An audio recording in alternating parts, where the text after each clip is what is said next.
গৃহে থেকে এই ভাগবতের পূজা করে থাকেন, ভাগবত অধ্যয়ন করেন, তাহলে তিনি অনায়াসে ভগবানের কৃপা লাভ করতে পারেন। এবং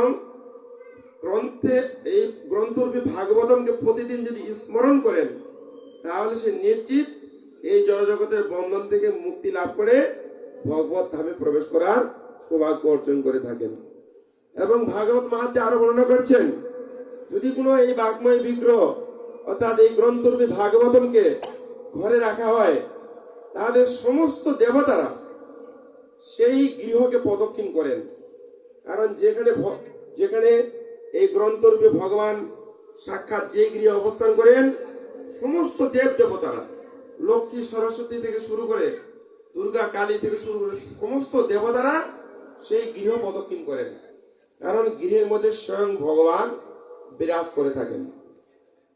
এবং শুধু এটাই নয়, যদি কোনো গৃহে কোনো ব্যক্তি যদি প্রতিনিয়ত এই ভাগবতম অধ্যয়ন অধ্যাপনা করেন, পাঠ করেন, পূজা করেন, তাহলে সেই গৃহকর্তার পূর্বপুরুষেরা যারা এই জগৎ থেকে বিদায় নিয়ে চলে গেছেন, সেই সমস্ত প্রেত আত্মারা তারা বৈকুণ্ঠ ধামে অর্থাৎ ভগবত ধামে ঘি মধু জল পান করার সৌভাগ্য অর্জন করে থাকেন। তাই ব্রহ্মানন্দে হরিহর। এই জন্য এই গ্রন্থরূপী ভাগবতমটা অত্যন্ত প্রয়োজন। প্রতিটা ঘরে ঘরে আমাদেরকে এই গীতা এবং ভাগবতম রাখার প্রয়োজন, যাতে করে প্রতিটা গৃহের মানুষ, প্রতিটা গৃহে যে সমস্ত ব্যক্তিরা আমরা অবস্থান করছি, সবাই যেন প্রতিনিয়ত গীতা ভাগবতম পাঠ করে থাকি। এতে করে কি হবে, আমাদের পূর্বপুরুষেরা তারা শান্তিতে সুখে তারা ভগবত ধামে প্রত্যাবর্তন করার সৌভাগ্য অর্জন করবেন। এটি হচ্ছে ভাগবতের অলৌকিক দৃষ্টান্ত।